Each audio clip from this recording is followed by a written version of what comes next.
Hey there, folks. Welcome to episode 97 of the Fundraising Bright Spots podcast. This is the show for anyone who works in fundraising and who wants ideas and maybe a little burst of inspiration to help you raise more money and enjoy your job. And this time I'm sharing my second conversation with the brilliant Ciaran Biggins. So if you work for or run a small charity and you'd like some fundraising examples and ideas, or regardless of the size of your charity, you'd just like to hear an effective way of helping your colleagues resist distractions and stay focused on the sources of fundraising most likely to bring results, then I hope you're going to find this an interesting listen. As I explained in episode 96, Ciaran is an experienced corporate fundraiser who a decade ago decided to do something different and set up a social enterprise himself. 10 years on, Mind Food, based in Ealing in London, still thrives, using the power of gardening and horticulture to help people improve their mental health and well-being. In this conversation, Ciaran shares a range of tips for fundraising for a small charity, including a tool he used to increase their success rate with trusts and foundations, some shortcuts for finding funders, and the power of partnering with established organisations. So let's get to it. Here's my most recent interview with Ciaran. Hey there, Ciaran. Welcome back to the podcast. Hi, Rob. Good to be back. Thank you so much. So the listener may or may not have listened to your original episode where we were looking at some things you did at a fairly small charity, Mind Food, that you had taken in many cases from your previous fundraising background as a corporate fundraiser at larger charities. And if they haven't listened to that, I recommend they go and check it out because there was really juicy examples of how some of those techniques helped you raise more for your small organisation. But for today, I know you've got some more things to share. Just before that, really top line, what is Mind Food and what's the very top line background to it getting set up? So Mind Food's a Ealing-based charity that supports people with mental health issues to recover through gardening, creativity and mindfulness. So we were originally set up as a social enterprise that had quite a big focus on trading. So we would sell produce through veg boxes and market stalls. And the idea was that participants struggling with their mental health would be very much involved in every element of the organisation, building confidence, building social connection and building well-being. For the last 8 years, we've operated more like a charity and converted to a charity 3 years ago. And we run a range of courses that combine psychoeducation, which is a fancy word for things like mindfulness and the 5 ways to well-being, with learning how to grow organic food. So, Ciaran, the truth is all fundraisers are under some pressure. The stakes are high as to whether you do manage to bring in the money that pays for the services of the research or not. And yet that does feel even more tough, I think, if you're a tiny charity, because probably you've only got some hours per week to do fundraising, because on the other hand, you've got to liaise with the board or do the recycling or whatever. I'm curious as to how you manage the pressures of those stakes being high, that you couldn't afford many fails or many misses, and how you prioritized certain income streams. Yeah, so I think the key to this is around focus, and it's something that we talk about with your coachees on the corporate mastery program, where we look at coming up with a Dream 10 corporate partnership list. It's a very similar principle. And for me, the key thing was to develop a sort of scoring criteria that would enable me to quickly hone in on the funders where I was most likely to have success for Mind Food. And this is an idea actually I learned when I was at the NSPCC. In the corporate partnerships team, we had a scoring criteria that helped us narrow down a corporate pipeline of 500 companies down to a much smaller amount that we wanted to kind of focus on. That sounds really like an interesting thinking tool, Ciaran. So what was that basic tool? Yeah, so essentially it's a scoring criteria where you have a bunch of trusts and foundations or a bunch of corporates, and you run the scoring criteria against each of those different organizations. So the criteria can vary depending on your situation, but typically I use something like strategic fit, value, warmth of relationship, the capacity for you to apply, and the capacity for you to deliver. And you score each of your organisations out of 5 against those 5 criteria. And then that helps you prioritise your high priority prospects, your medium and your low. And it just gives you both you, but also if you're reporting to your line manager or your wider team or your board, a bit of science behind where you're focusing your efforts. Yeah, and I'm already thinking one of the biggest stressors that corporate fundraisers say to me, and to an extent major donor fundraisers and trusts, is they say now and again they get one of those emails because the chair was at a garden party with so-and-so, and now they're expected to drop all of their strategic work and spend the next 3 weeks applying for something or other. And in their gut, they sort of know that it doesn't make sense. But the other person is A, politically important in the charity, or B, so enthusiastic and persuasive. Yeah, but it's worth £500,000. Yeah. And they get pulled along with that. And it seems to me that the more a fundraiser decides on and practices their equivalent to this system, it won't entirely take away these wild goose chases. But I think having that tool increases your ability to have a conversation with your colleagues about what is and isn't sensible to spend your time on. I think that's such a good point. And it just reminds me of so many conversations I've had where, there's the potential to go on that wild goose chase. And actually by having a scoring criteria in place, it helps you to have those difficult conversations because you can say, we've run it through our system. It sounds like a really interesting opportunity, but it isn't a high priority.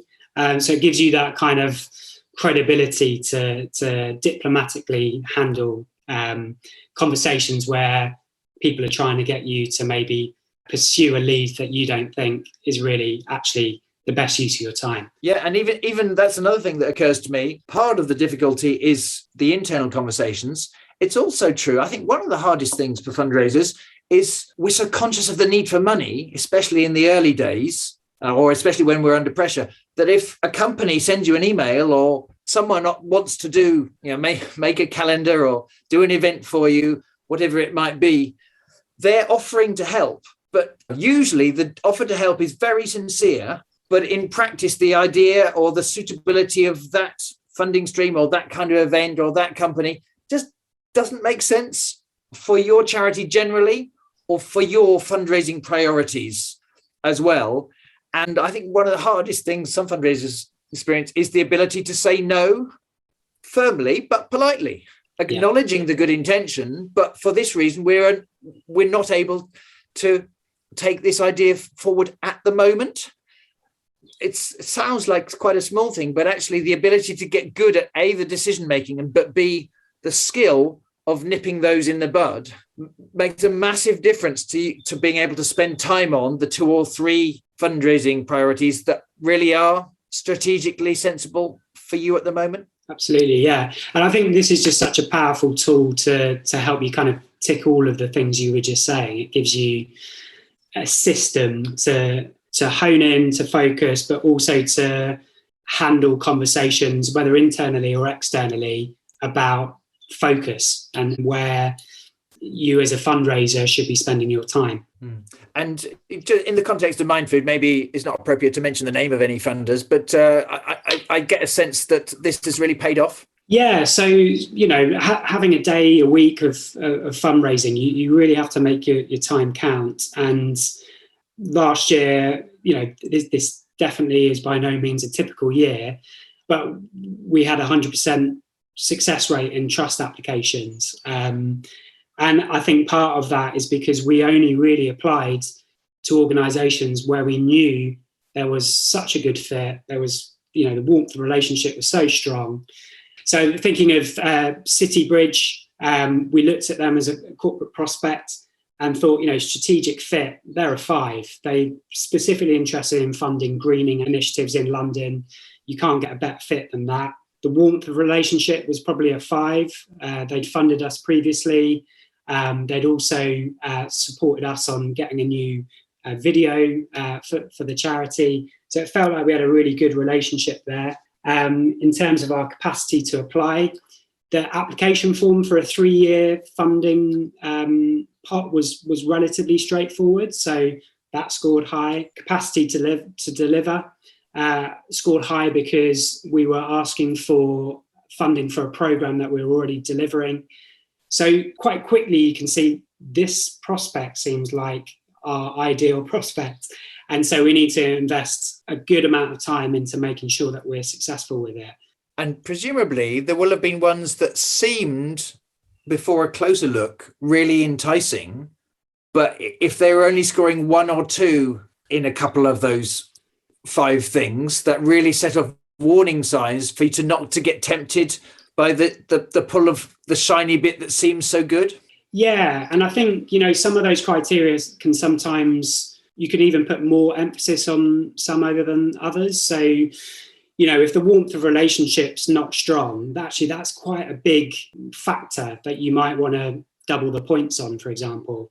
So yeah, there's been some prospects where, because we were going in completely cold, it just felt actually we might not be the most likely organisation to benefit from this. Similar around strategic fit. I think that and warmth of relationship are probably most often your most important criteria. And I guess just one sort of final point on this area is, if you're starting to do fundraising in a specialism that hasn't been your kind of experience, as trust and statutory funding was for me, something I've found really helpful is just to find experts in that field. So Ben Swart's wife, Amy, I was introduced to, who then introduced me to a mentor who's an expert in trust and foundations. And they were quite quickly able to help me hone in on which trusts and foundations might be more likely to fund Mind Food.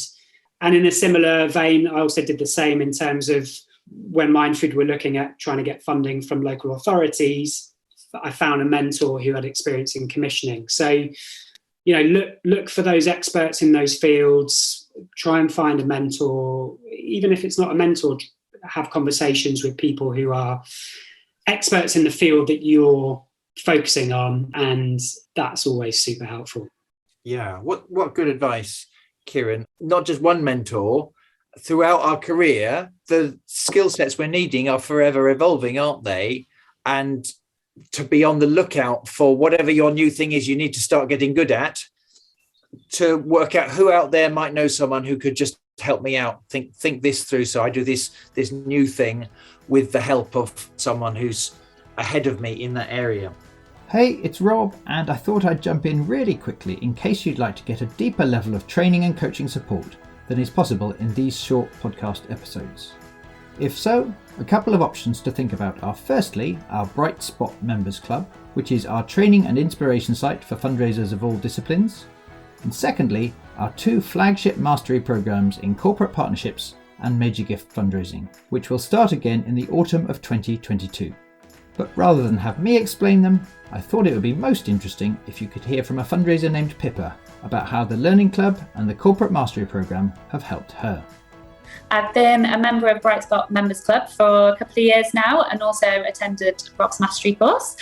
It's been amazingly helpful for me all the way through. Had lots of different things to juggle as I've been going, and I was new to the role a couple of years ago. So having the Members Club and all the resources on the Members Club there to refer to and to help me and to help my confidence was amazing. It's been a huge source of support for me. Sometimes fundraising can be a bit of a lonely world, especially if you work for a small fundraising team. People have different areas of expertise. Having that resource to go to give you inspiration and to help you out and to grow your confidence is huge. But also having that community and the chance to meet other amazing fundraisers who are probably going through the same challenges as you, and that you can bounce your ideas off is absolutely key.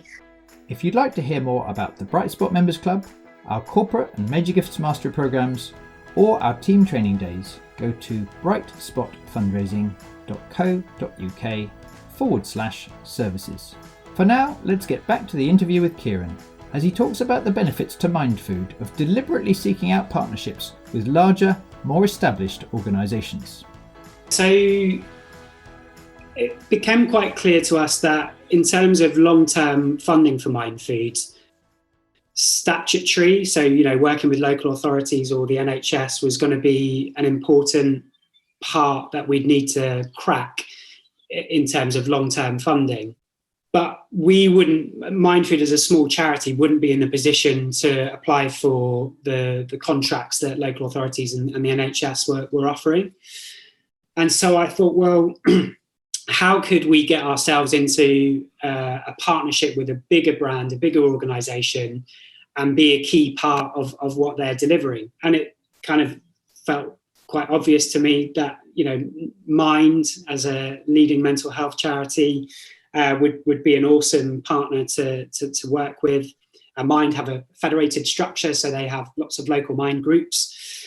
So we partnered up with Mind in West London, and we worked together on a bid to Ealing Council for 4 years of funding, and were successful with that. And that's something Mind Food wouldn't have been able to win by ourselves, partly because of our size, but also the credibility that having a brand like Mind added to the bid, and their knowledge, expertise. It just felt like a much stronger partnership together. I guess the other interesting thing from a fundraiser's perspective is if you can partner with slightly bigger brands, they also have a bit more fundraising resource. So you can make your fundraising time and capacity go that bit further because you can plug into their fundraising resource.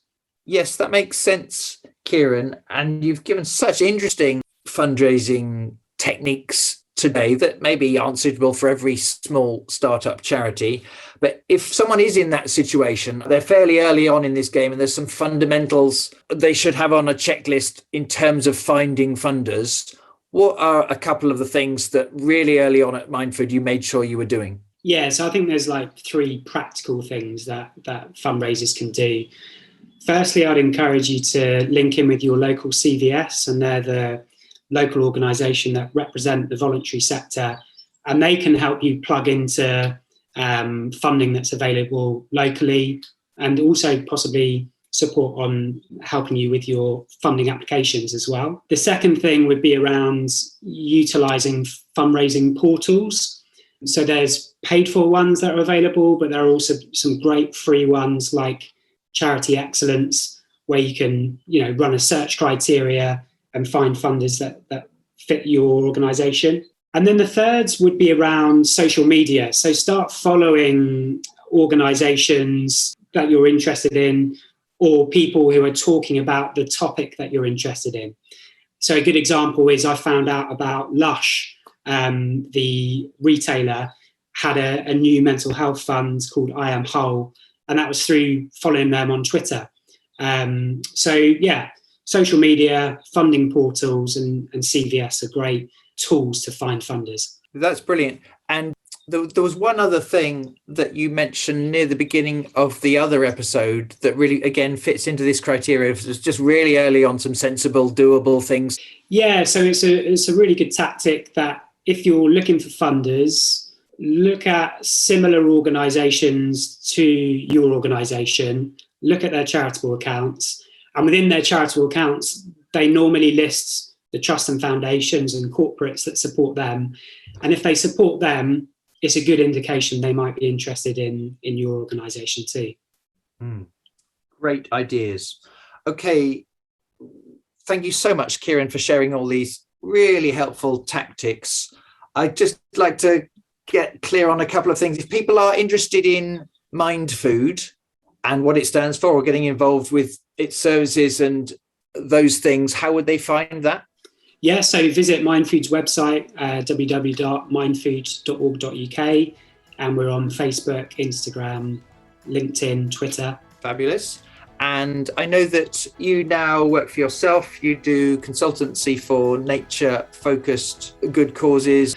If someone is anyway is interested in following up on anything you've said today, can they just get in touch? And specifically in terms of seeking your advice on those things, how would they get in touch? Yeah, best way is probably through LinkedIn. So it's Ciaran, Ciaran Biggins. And drop me a message and be very happy to chat. So I hope you enjoyed our discussion. If so, and you've not yet subscribed, do remember to subscribe today so that you don't miss out on all the other episodes we've got coming up. If you'd like to see a full transcript and a short summary of the episode, go to the podcast section of our website, which is brightspotfundraising.co.uk. And just before I finish, I wanted to ask for your help as I search for stories for a special episode I'm planning. As you may be aware, for years now, I've found that one of the best ways to help fundraisers get new ideas, and in particular, ideas that you're most likely to actually implement, is to seek out and share real examples of fundraising success, as opposed to offering sensible advice without the examples. And in the 2.5 years since I launched the podcast, I've been so happy to hear from lots of listeners who've told me that these episodes have helped them in their fundraising. And so, if this doesn't sound too meta, I've decided I'd really like to keep the cycle going and share some of these examples back in turn to you. So I've decided to create a special episode sometime soon focused on listeners' stories of fundraising success. So to summarise, if you can think of an example of some fundraising that you're pleased with, that was in any way helped or inspired by this podcast, I would love to hear from you. And although I can't promise I'll have time to share every story, I would anyway really appreciate the chance to see these examples and will be ever so grateful for any that you do send through, as knowing that the shows are helping is ultimately what drives me to keep plugging away to create this free content for the fundraising community. So if you'd like to help and you'd like to find out more, go to the show notes for episode 97 on the podcast section of my website, which is brightspotfundraising.co.uk, follow the link and briefly jot down the gist of your fundraising success story. Now, just before I finish, I wanted to say that if you enjoyed today's episode, then I'd be incredibly grateful if you'd take a moment to share it on with anyone who you think might find it useful, so that we can get this free content out to as many people as possible. And we'd love to hear what you think about this episode. Ciaran and I are both on LinkedIn, and you can find me on Twitter at @woods_Rob. Finally, thank you for listening today. Best of luck with your fundraising, and I look forward to sharing more bright spot ideas and examples with you very soon.